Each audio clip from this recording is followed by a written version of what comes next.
Bruce's big call. Dinar Intel Thursday night, the 3rd of April 25. Listen to the full version on the official dinarreport.com website and become our supporter on Patreon. Transcribed by Wiser, now emailed to recaps. Welcome everybody to the big call tonight. It is Thursday, April 3rd, and you're listening to the big call.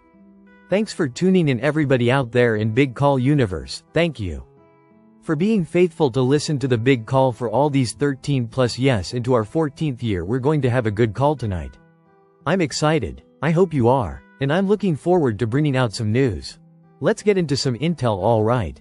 Now, I would like to talk first of all because Jeannie reminded me of and Sue reminding me, of course, again about the med beds.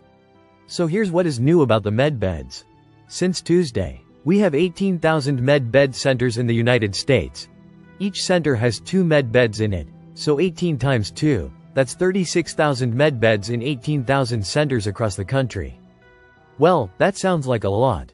Yeah, that's a lot over the country with our population. I can see now where it would get pretty busy. Now what about people that are homebound, that kind of a bed bound, or in hospice?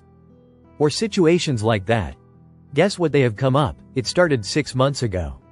I find out about it yesterday. 6 months ago, they have 8,000 mobile med bed units ready to roll. They're in used UPS box trucks. You know, used FedEx trucks. FedEx is still, and in some box ambulances as well. So even though somebody roars up the street in an ambulance, everybody looks out the window and says it's going to so and so's house. Some text goes here, I wonder. You know what's going on?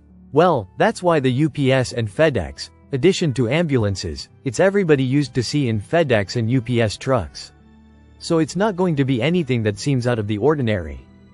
But these mobile units will be able to go to the homes of people that are bed bound, or wheelchair bound, or whatever. Just easier to access them. They are supposed to roll out, as well as the med bed centers being available starting the 9th or 10th of April. Now, the 10th would be a week from today.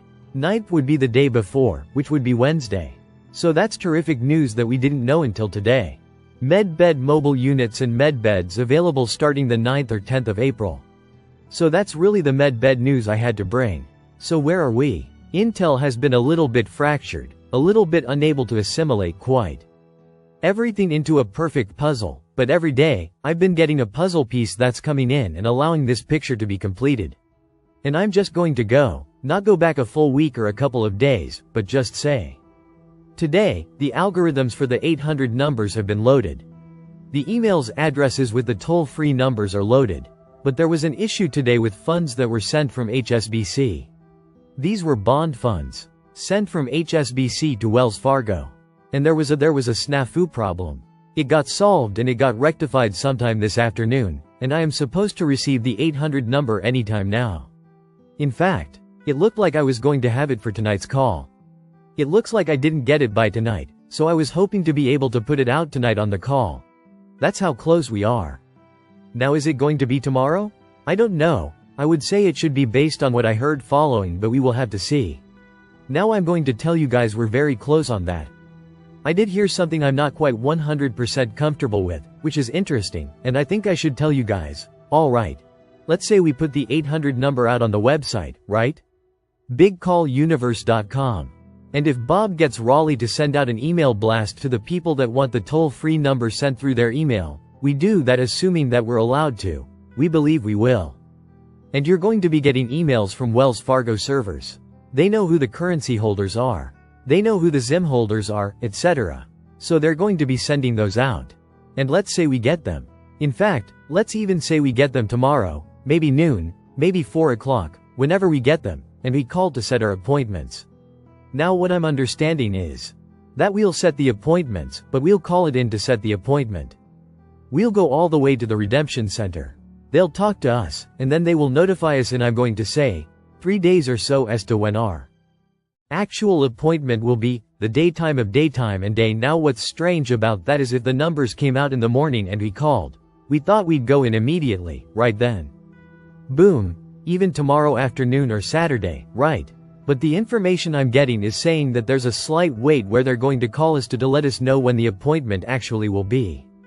And I've said a long time ago to several people, in getting the toll-free numbers half the battle, or in a way, we're over 50% there when we get the 800 number.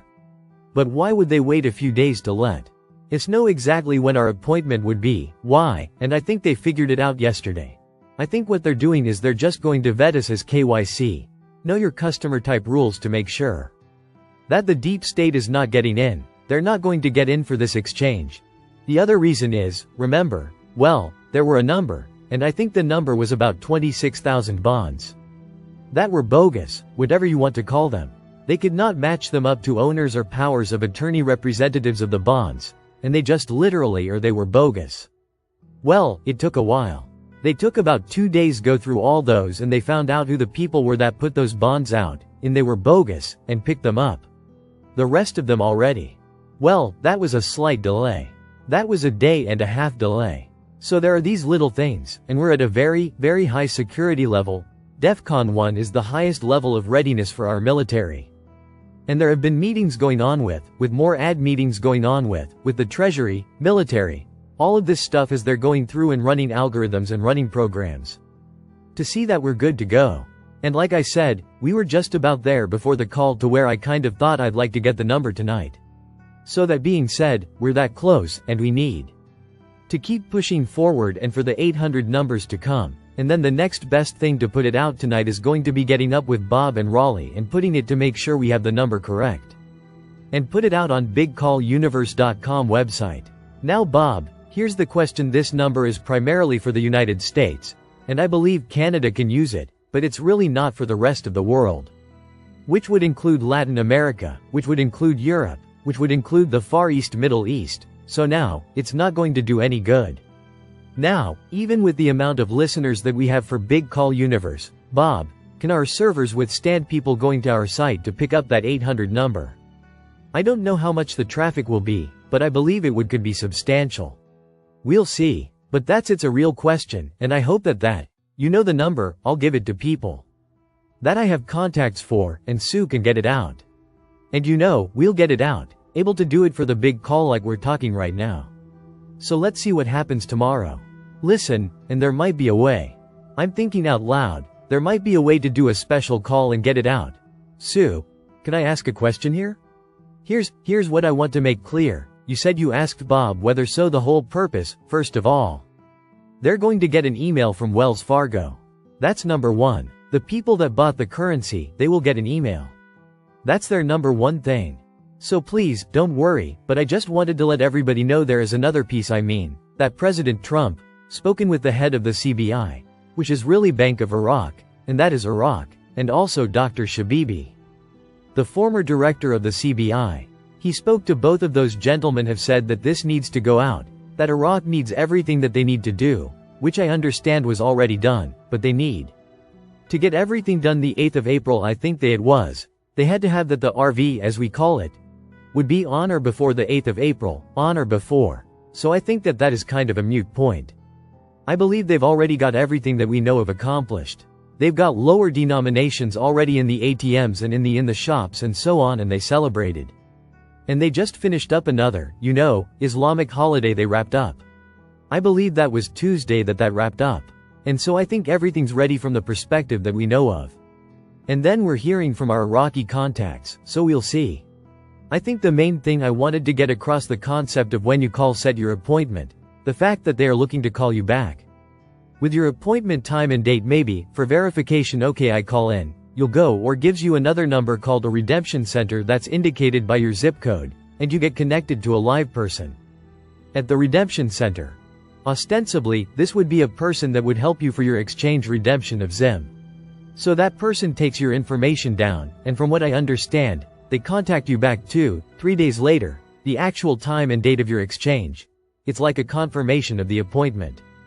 This was totally new that I heard about yesterday, completely new piece of the puzzle, and we'll see how that comes together. That's what I'm hearing is going to happen. So we will see what that looks like. Until we get back, maybe they notify us by my phone call and/or email, but I understand we're supposed to call you back with your appointment time day, like a verification of it. So let's see what happens. I think that's everything that I had independently covered tonight. And I feared when we're just close and we're almost one of the sources we had that we were at the finish line. But we need to cross it. Like you will run through the tape, so we're at the finish, and I've heard everything is done. Of course, we've heard that a lot of bad phrase, everything's done. But I believe it is finally done. And now we have to execute our part of it with faith and with action once the numbers are available. Alright, thanks. Everybody really enjoyed the call tonight, and I hope you did too. I hope we all learned something, and now let's go ahead and pray the call out. Listen to the full version on the official dinarreport.com website and become our supporter on Patreon. Source: Dinar Recaps.